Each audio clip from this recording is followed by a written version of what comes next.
అంటే ఇప్పుడు థియేటర్‌లో ఈ 8 వసంతాలు మూవీ నిజంగా చాలా బ్యూటిఫుల్ స్టోరీ అయినప్పటికీ కూడా ఎక్కువ ఆదరణ పొందలేదు. అదే ఇప్పుడు ఓటీటీలోకి వచ్చిన తర్వాత చాలా బాగైంది. మీరు ఇందాక అన్నారు అంటే 'కుబేరా' అదే టైంకి రిలీజ్ అవ్వడం వల్ల ఇదంతా జరిగింది అని. మూవీ చూస్తేనేమో కొంచెం బడ్జెట్ పెట్టి తీసినట్టుంది. అంటే మీరు ఇందాక అన్నారులే అంటే ప్రొడ్యూసర్ చెప్పాలి ఇదంతా అని. సో, ఒక్కసారి అంటే ఏమైనా లాస్ వచ్చిందా? లేకపోతే అంతా ఓకేనా? సవ్యంగా సాగిందా? నాకొచ్చిన ఇన్ఫర్మేషన్ ప్రకారము ఇది సేఫే అండి. కమర్షియల్లీ వర్కౌట్ అయింది. ఎందుకంటే మా ప్రొడ్యూసర్ గారే లాస్ట్ మంత్ రవీంద్ర భారతిలో ఒక ఈవెంట్ అయింది. మా టీమ్ అందరిని ఫెలిసిటేట్ చేశారు. Department of language affairs Telangana అని, కల్చరల్ అఫైర్స్ తెలంగాణ.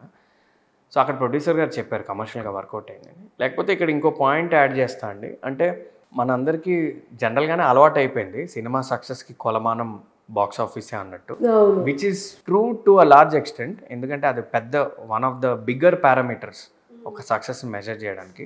లేకపోతే ఏంటంటే సినిమా సక్సెస్ని మనం చాలా విధాలుగా మెజర్ చేయొచ్చండి. బాక్స్ ఆఫీస్ అనేది మనకు కనపడేది, కళ్ళకి కనపడేది. మనకి కొన్ని సినిమాలకి డబ్బు వస్తుంది, కొన్ని సినిమాలకి రెస్పెక్ట్ వస్తుంది, కొన్ని సినిమాలకి గుర్తింపు వస్తుంది. మనీ, ఫేమ్, రెస్పెక్ట్ అంటారు కదా. చాలా సినిమాలకి డబ్బు వస్తుందండి, కానీ మనకి రెస్పెక్ట్ రాదు. కొన్ని సినిమాలకి రెస్పెక్ట్ వస్తుంది, కానీ డబ్బు రాదు. కొన్ని సినిమాలకి రెస్పెక్ట్, డబ్బు వచ్చినా మనకి కావాల్సినంత గుర్తింపు రాదు. అంటే అవకాశాల విధంగా వాటెవర్. ఇది ఒక్క సెకండ్ మనం డబ్బు అనే యాంగిల్ పక్కన పెడితే, ఈ 8 వసంతాలకు సంబంధించి దీనికి వచ్చిన రెస్పెక్ట్ ఏదైతే ఉందో అది నాకు తెలిసి నా కెరియర్లో అంటే రేపు పొద్దున సపోజ్ నిజంగా దేవుడి దేవల్లో 100 సినిమాలు చేసిన ఇలాంటి రెస్పెక్ట్ నాకు తెలిసి ఒక 3 సినిమాలకో 4 సినిమాలకో వస్తుందేమో అండి. ఎందుకంటే ఏ యాక్టర్ కెరియర్లో అయినా, ఎంత పెద్ద సూపర్ స్టార్స్ కెరియర్లో అయినా మనం ఎప్పుడు రెస్పెక్ట్ ఇచ్చే సినిమాల్లో మనకి 5, 6 ఉంటాయి, అదంతే. సో ఇప్పుడు నా కెరియర్లో ఆల్రెడీ ఇలాంటిది ఒక సినిమా వచ్చేసింది నా ఫస్ట్ సినిమాకి. ఎందుకంటే నేను ఇది చూసే చెప్తున్నా అండి. ఇప్పుడు బయట ఎక్కడికి వెళ్ళినా కానీ నాకు సోషల్ మీడియాలో వచ్చే మెసేజెస్ కానీ, జనాల నుంచి వచ్చే ఉత్తరాలు కానీ, అండ్ రెస్పెక్ట్తో పాటు ఈ సినిమా జనాల్ని ఎలా ఇన్ఫ్లుయెన్స్ చేసింది. ఎందుకంటే ఇప్పుడు జస్ట్ తెలుగు ఆడియన్స్ వరకే కాదండి, రకరకాల స్టేట్స్ నుంచి, తమిళనాడు నుంచి, నార్త్ నుంచి, కేరళ నుంచి, వేరే కంట్రీస్ నుంచి మెసేజెస్ ఎలా వస్తున్నాయంటే మీ సినిమా వల్ల, మీ క్యారెక్టర్ వల్ల మాకు హోప్ వచ్చింది లైఫ్లో. సో ఇప్పుడు సినిమా అనేది చాలా గొప్పదండి. చాలాసార్లు మనం కూడా ఒక సినిమాకి వెళ్ళి మనం ఒక హోప్ తెచ్చుకుని, ఒక మోటివేషన్ తెచ్చుకుని బయటకు వెళ్తాం. చాలాసార్లు మనం సాడ్గా ఉన్నప్పుడు థియేటర్కి వెళ్తే థియేటర్ మన సాడ్నెస్ లాగేసుకుంటాం, మనం మళ్ళీ వేరే పర్సన్లా బయటకు వస్తాం. అది సినిమా చాలా మందికి అది చేసిందండి. నాకు వన్ సైడ్ లవ్ ఉన్న చాలా మంది, డివోర్స్ అయిన చాలామంది, బ్రేకప్లు అయిన చాలామంది, లవ్ ఫెయిల్యూర్ అయిన చాలామంది, లవ్ మీద నమ్మకం కోల్పోయిన చాలామంది, అంటే కొన్ని ఎక్స్పీరియన్సెస్ వల్ల ఇంకా లవ్ అనేది వేస్ట్, ఈ ప్రేమ అనేది వర్కౌట్ అవుతుంది, ఇలా కొంతమంది ఉంటారు కదా. అలాంటి వాళ్ళు చాలామందిని ఈ సినిమా ఒక రకమైన పాజిటివ్ ఇన్ఫ్లుయెన్స్ ఉండింది చాలామంది మీద. చాలామందికి హోప్ ఇచ్చింది, చాలామందికి ఒక మోటివేషన్ ఇచ్చింది.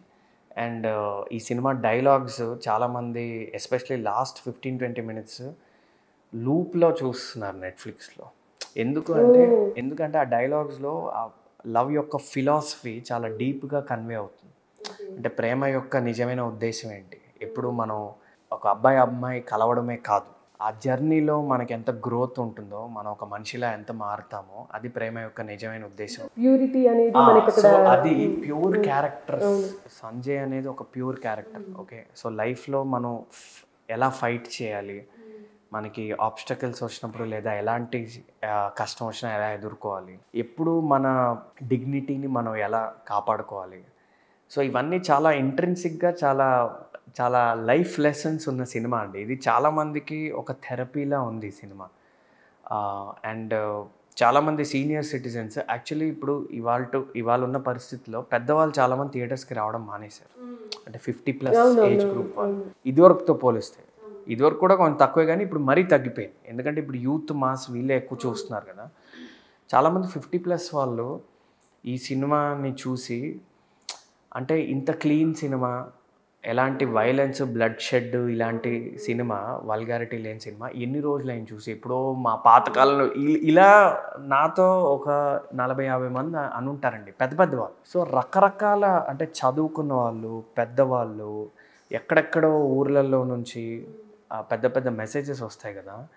అదేంటంటే ఓకే, ఒక సినిమా యొక్క ఇంపాక్ట్ ఇంత ఉంటుందా, మనం కేవలం బాక్స్ ఆఫీస్ ద్వారా మనం మెజర్ చేయడం మనకు అలవాటు అయిపోయింది. కానీ మనం ఒక్కసారి ఇలాంటి సినిమాలు పడినప్పుడు నిజంగానే మనకు ఒక కనువిప్పు కలుగుతుంది.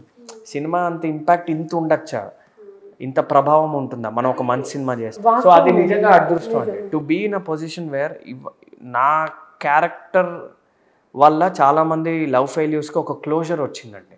సపోజ్ ఒక సినిమా సక్సెస్ని మనం రెస్పెక్ట్, ఆ సినిమా యొక్క ఇంపాక్ట్తో మెజర్ చేయాలనుకుంటే ఈ సినిమా ఎక్స్ట్రాడినరీ బ్లాక్ బస్టర్ అండి. ఇవాళ రేపు మూవీలో మనం ఏదైనా ఒక మంచి మూవీ చూద్దాము అనుకుంటే రిమోట్ మన చేతిలో ఉండాలి, ఫార్వర్డ్ చేసుకుంటూ చూడాలి, పిల్లలు ఉంటారు అంటే ఆ విధంగా ఉన్నాయి అసలు.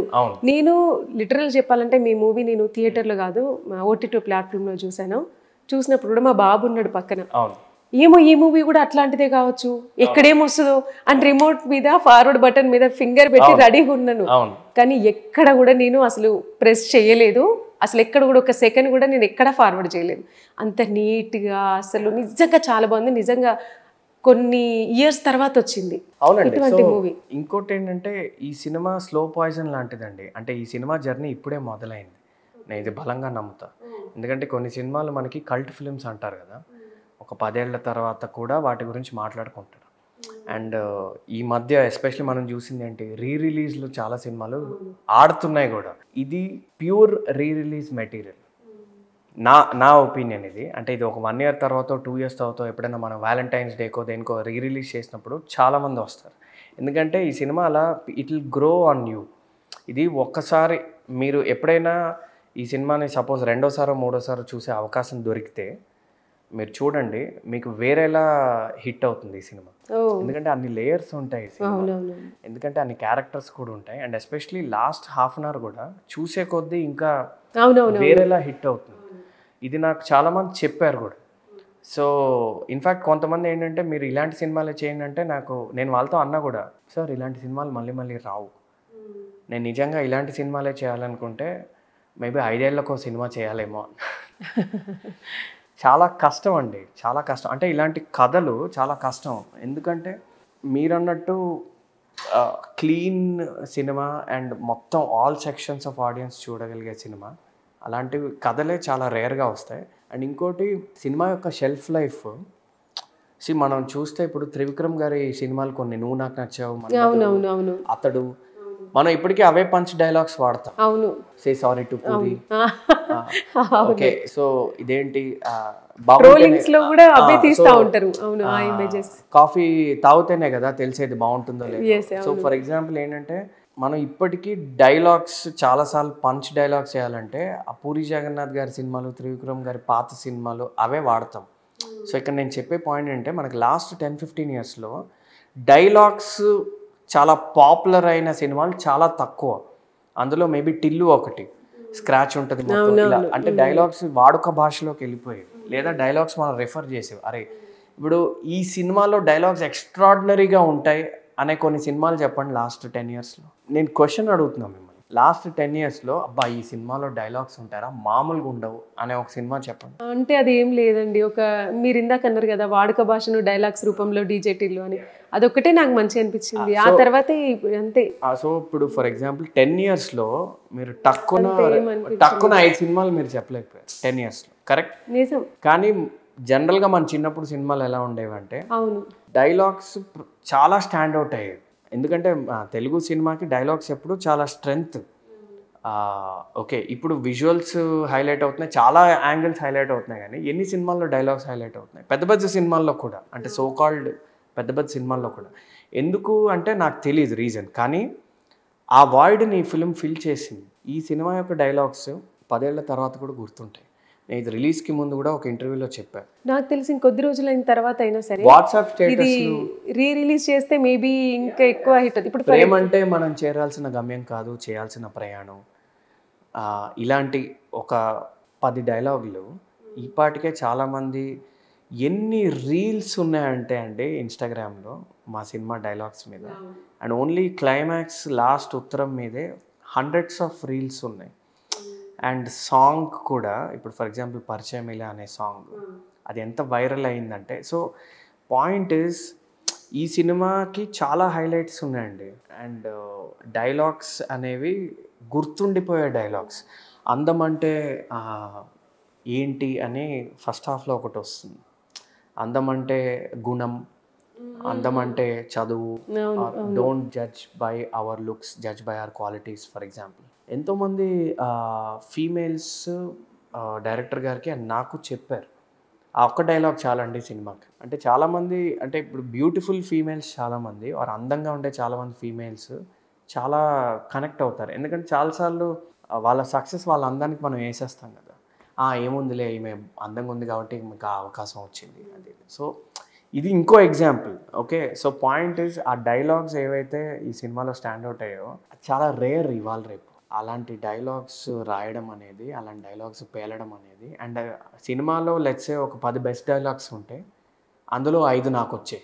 అది నిజంగా అదృష్టం. అది నిజంగా అదృష్టం. Because he believes in me so much. ఆయన రైటింగ్కి నా డైలాగ్కి మ్యాచ్ అవుతుందని అతను నమ్ముతాడు కాబట్టి ఆయన బెస్ట్ డైలాగ్స్ చాలాసార్లు నాకు ఇస్తారు. ఒక 2 డైలాగ్స్ చెప్పండి ఆ మూవీలో నుంచి. అంకెలతో కొలిస్తే 365 రోజుల్ని ఒక సంవత్సరం అంటాం. అవే 365 రోజుల్ని అనుభవాలతో కొలిస్తే ఒక వసంతం అనొచ్చు. 1, 2 కాదు, మీ వల్ల నాకు అలాంటివి 8 వసంతాలు ఉన్నాయి. ప్రేమంటే మనం చేరాల్సిన గమ్యం కాదు, చేయాల్సిన ప్రయాణం. మిమ్మల్ని దూరం నుండే చూస్తూ ఉంటాను, ఈ ప్రయాణం ఎప్పటికీ చేస్తూనే ఉంటాను. ప్రేమతో నీ సంజయ్. ఈ మూవీతోనండి అంతకుముందు అంటే ఒక ప్రేమికుడు అంటే జూలియట్ అని, లేకపోతే మజ్ను అని సంథింగ్ ఈ విధంగా ఉంటాయి కదా. బట్ ఈ మూవీ ద్వారా ఒక సంజయ్ అని ఇంకో కొత్త ప్రేమికుడు లాగా నిజంగా చాలా అద్భుతంగా ఉంది అసలు మూవీ. రవి గారు, నేను ఈ మూవీ చూసినప్పుడు ఫస్ట్ స్టార్టింగ్ నుంచి 8 వసంతాలు అని ఆ పోస్టర్ కూడా చూసినప్పుడు మెయిన్ శుద్ధి క్యారెక్టరే మెయిన్ లీడ్ కావచ్చు అది ఇది అని అనుకున్నాం. సేమ్ అదే హోప్తో కూడా మూవీ చూస్తున్నాం, కంటిన్యూ అవుతుంది. లాస్ట్ క్లైమాక్స్ సీన్ వచ్చేసరికి మీరు మళ్ళీ ఎంటర్ ఇచ్చి ఇంకా దాంట్లో సస్పెన్స్, స్టార్టింగ్ మీరు కనిపిస్తారు, మళ్ళీ ఎండింగ్ లోకి వచ్చేసరికి మీరు కనిపిస్తారు. మొత్తం చూసిన తర్వాత అసలు ఇందులో మెయిన్ హీరో క్యారెక్టర్ మొత్తం అదంతా మీరే అని తెలిసింది నాకు. నిజంగా చాలా బాగా అనిపించింది. నాకు చూస్తేనైతే నాకు అదే అనిపించింది, మెయిన్ హీరో మీరే అనిపించింది. మిగిలిన 3 క్యారెక్టర్స్ మీ క్యారెక్టర్కి సపోర్ట్ చేయడానికి అందులోకి వచ్చినట్టు అనిపించింది. మీకు అలా అనిపించడం నిజంగా హ్యాపీ అండి. నిజంగా అది చాలామంది అన్నారు నాతో, మీరు అన్నదే అన్నారు. సో జనాలకు అలా కన్వే అవ్వడం, నేనే ఒక హీరోలా కన్వే అవ్వడం అనేది నిజంగా నా అదృష్టం. లేకపోతే నేనైతే ఈ సినిమా మటుకు నన్ను ఒక పాత్రలానే చూసుకున్నా అండి. ఇది ముందు నుంచి అలానే అప్రోచ్ అయ్యా కూడా. బట్ సినిమా ల్యాండ్ అయ్యాక పేలింది ఇది. మొన్న ఒక రైటర్ కూడా అదే అన్నారు, లాస్ట్ 15 minutesలో మొత్తం మారిపోయింది సినిమా అని. సో అది నా అదృష్టం అండి. అంటే నా మటుకు Sanjay is a part of 8 Vasanthalu. But if you say Sanjay is the hero, that's just my luck. కానీ ఆ క్యారెక్టర్కి మీరు కూడా పర్ఫెక్ట్గా సెట్ అయిపోయారు అనమాట.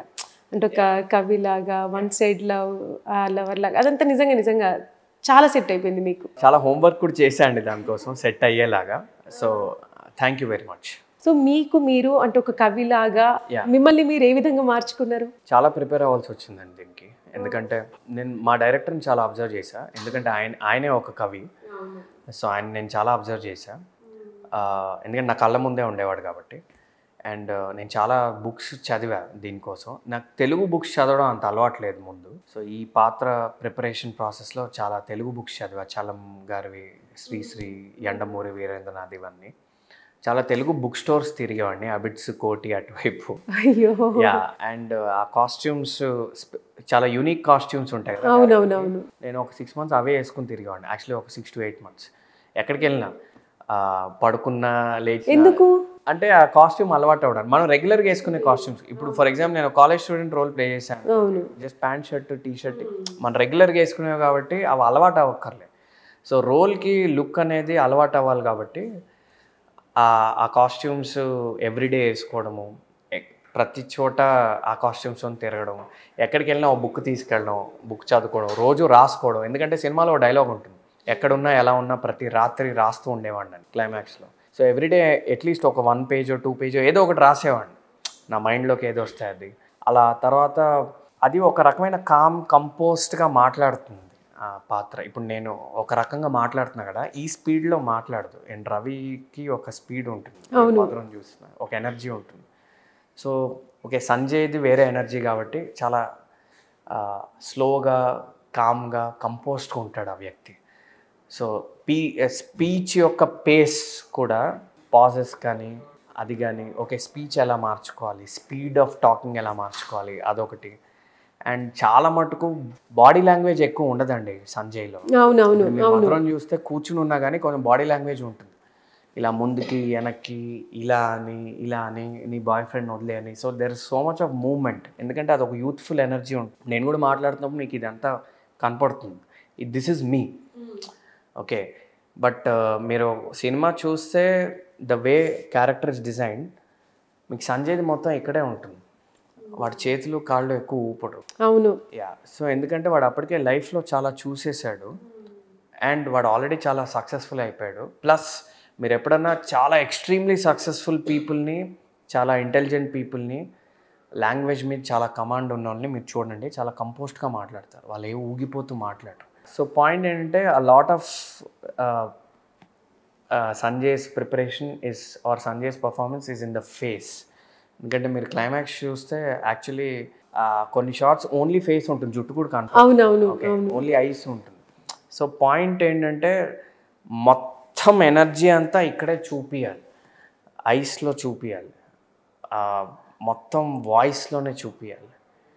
అండ్ కొన్ని బ్లాగ్స్ ఎలా ఉంటాయంటే ఇప్పుడు క్లైమాక్స్ నేను ఇలా నుంచునే ఇలా కూర్చునే నేను మొత్తం డైలాగ్ చెప్తాను, మూమెంట్కి కూడా స్కోప్ ఉండదు. సో దానివల్ల ఏంటంటే చాలాసార్లు ఐస్లోను వాయిస్లోనూ చూపించడానికి చాలా ప్రాక్టీస్ చేయాల్సి వచ్చిందండి. అండ్ సినిమా మొత్తం మీకు ఎక్కడ వాడు ఎంత పెద్ద డైలాగ్ చెప్పినా వాడు అలానే మొత్తం మీకు ఇక్కడే ఉంటుంది. అండ్ చాలా క్లోజప్స్ కూడా పెడతాడు కాబట్టి. అండ్ క్లైమాక్స్ అయితే అసలు నాకు ఈ మూమెంట్ కూడా స్కోప్ ఉండదు. అలా బ్లాక్ అక్కడ రెడీగా ఉంటుంది, మొత్తం ఇదే ఉంటుంది. సో పెయిన్ అయినా జాయ్ అయినా ఎక్సైట్మెంట్ అయినా ఏదైనా మొత్తం ఇందులోనే చూపించాల్సిన క్యారెక్టర్ ఇది. So very difficult role to play. So నేను ఇది ఒక సీజన్డ్ యాక్టర్ చేయాల్సిన రోలు, నన్ను నమ్మి ఫనీ ఇచ్చాడు కాబట్టి ఎవ్రీ డే నేను చాలా కష్టపడి ఎవ్రీడే ఒక మంచి షాట్ ఇచ్చే నేను వెళ్ళేవాడిని. సో ఇంకోటి ఏంటంటే అండి, ఈ కథ విన్నప్పుడే డైరెక్టర్ గారు ఈ కథ నరేట్ చేసినప్పుడే ఈ కథ కానీ ఈ క్యారెక్టర్ కానీ ఎంత ఎక్కేసిందంటే ఒక రకమైన మోటివేషన్ ఆటోమేటిక్గా వచ్చేసిందండి. దీనికి మనం ఎంత చేయగలిగితే అంత చేయాలి, ఇది చాలా ఛాలెంజింగ్ క్యారెక్టర్ అని అప్పుడే అర్థమైపోయింది. నా లోపల ఉన్నదంతా బయటికి తీసుకురావాలి, ఎంత వీలైతే అంత. విన్న రోజు నుంచి లాస్ట్ షాట్ అయ్యేంత వరకు అందులోనే ఉండిపోయాను నేను చాలాసార్లు. మేబీ అది కొంతమంది మెథడ్ యాక్టింగ్ అంటారేమో, అది నాకు తెలీదు ఎగ్జాక్ట్. బట్ అది నేను అలానే ఆలోచించేవాడిని, అలానే ఉండేవాడిని. నాకు లైఫ్లో నేను చాలా నేర్చుకున్నా ఆ క్యారెక్టర్ నుంచి. కొన్నిసార్లు యాక్టింగ్ యొక్క గొప్పతనం అది, మనం ప్లే చేసే క్యారెక్టర్స్ నుంచి మనం చాలా నేర్చుకుంటాం. ఈ క్యారెక్టర్ వల్ల నేను చాలా నేర్చుకున్నాను. ఎందుకంటే అలానే అందులో ఉండిపోయేవాడిని. నాకు అందులో ఉండిపోవడం కూడా చాలా ఎంజాయ్మెంట్ ఇచ్చేది. లాస్ట్ డే ఆఫ్ షూట్ వరకు కూడా నేను అందులోనే అలా లీనమైపోయి సెట్ మీద కూడా నేను ఎవరితో మాట్లాడేవాడిని కాదు. యాక్చువల్లీ నా కో యాక్టర్స్ ఒకళ్ళిద్దరు నువ్వు అదే అనేవాడు, నువ్వు ఎందుకు ఎప్పుడేదో జోన్లో ఉంటావు అంటే నేను అలా ఏదో ఆలోచిస్తూ ఉండేవాడిని. షార్ట్ మధ్యలో కూడా నేను సైలెంట్గా ఉండేవాడిని. ఎందుకు? బికాజ్ నేను ఓకే సంజయ్లానే ఉండాలి, సంజయ్లానే ఉన్నా అండి. నేను ఒక 3-4 months నేను అలానే మాట్లాడేవాడిని, ఆ డైలాగ్లే నేను చెప్పేవాడిని. సో కథ విన్నప్పటి నుంచి లాస్ట్ షాట్ అయ్యేంత వరకు రవి వాజ్ నాట్ రవి అండి. I was Sanjay. I was behaving like Sanjay. I was talking like Sanjay. I was thinking like Sanjay. అలానే ఉండిపోయా దాంట్లోనే. అది అంత ఇంపాక్ట్ చేసింది నన్ను ఆ క్యారెక్టర్ కానీ ఆ కథ కానీ. అండ్ చాలా విధాలుగా నేను ఆ క్యారెక్టర్ కనెక్ట్ అయ్యా కూడా. అప్పుడు నాకు అర్థమైంది ఏంటంటే నా స్టైల్ ఆఫ్ ప్రిపరేషన్ కూడా అదే అండి. ఇది నా ఫస్ట్ ఫిలింకి నేను ఇదంతా చేశాను. గోయింగ్ ఫార్వర్డ్ కూడా ఇప్పుడు ఏ క్యారెక్టర్ వచ్చినా కానీ ప్రిపరేషన్ వరకు నేను అంత డెప్త్లోకి వెళ్ళిపోతాను. అండ్ నా డైరెక్టర్ కూడా ఒక ఇన్స్ట్రక్షన్ చెప్పాడు, నాకు మధురం కనపడకూడదు అన్నాడు. సో అన్ని విధాలుగా అదే మేము ట్రై చేసాము. మీరు ఇందాక అడిగిన లుక్ కూడా అక్కడి నుంచే వచ్చింది డిస్కషన్. ఓకే రవి కనపడకూడదు అంటే ఏం చేయాలి? సో 100% దాని మీదే ఉండింది. వాట్ ఈజ్ సంజయ్ ఎలా కూర్చుంటాడు అంటే సంజయ్ కూర్చునే విధానం కూడా, సంజయ్ కొంచెం ఒక కాలు ముందుకు పెట్టి ఒక కాలు వెనక కూర్చుంటాడు. ఇలాంటి మైన్యూట్ డీటెయిల్స్ కూడా నేను చాలా వర్కౌట్ చేశాను. అవన్నీ మనకు కనపడకపోవచ్చు. అవునవునవును. యా సో వాడు ఎలా మాట్లాడతాడు, అదే చేతులు ఎక్కువ కదపడు, స్పీచ్ ఎలా ఉంటుంది, బాడీ లాంగ్వేజ్ ఎలా ఉంటుంది, మొత్తం ఐస్ ఎలా ఉంటుంది, మొత్తం ఐస్లో ఎక్కువ ఉంటుంది. ఇక్కడ ఇంకో పాయింట్ అంటే ప్రిపరేషన్ యాంగిల్లోనే. సో చాలాసార్లు సినిమాలో ఏడవాల్సి వచ్చిందండి ఆ సీన్స్, ఎమోషనల్ సీన్స్లో.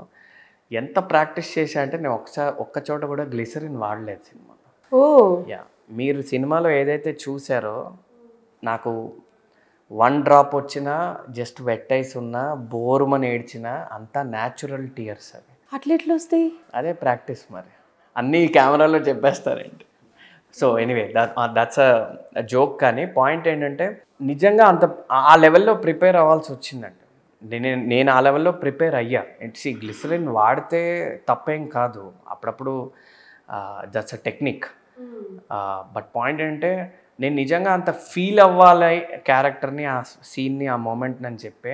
మెంటార్ సినిమాలో సంధ్యక్క చనిపోయిన సీన్ నేను ఏడ్చేటప్పుడు కానీ, క్లైమాక్స్లో ఆమెను హగ్ చేసుకుంటున్నప్పుడు కానీ, ఆ రాణిమాలిని స్టోరీ చెప్తున్నప్పుడు కానీ, ఆర్ వేరే శుద్ధి వాళ్ళ మదర్ మా ఇంటికి వచ్చి లెటర్ ఇచ్చినప్పుడు కానీ, ఎక్కడైతే నేను ఏడ్చానో అదంతా న్యాచురల్. సో అది ఒక సెపరేట్ ప్రాక్టీస్. ఎగ్జాక్ట్ బీట్స్ పట్టుకోవాలి. ఓకే, ఇక్కడ మనం ఏడవాలంటే మనం ఎలాంటి థాట్స్ మనం పట్టుకోవాలి, ఎలాంటి స్టేట్ ఆఫ్ మైండ్లోకి మనం వెళ్ళాలి, ఇది కూడా ఒక layer of preparation. Because it's a very emotional character. But అలా అని చెప్పి పిచ్చి పిచ్చిగా ఆ ఎమోషన్ కూడా కంట్రోల్గా చూపించాలి. Okay, so because he is a very composed guy. So చాలా చాలా ఎంజాయ్ చేస్తూ ప్రిపేర్ అయ్యానండి. నాకు తెలియకుండానే ఐ బికేమ్ దట్.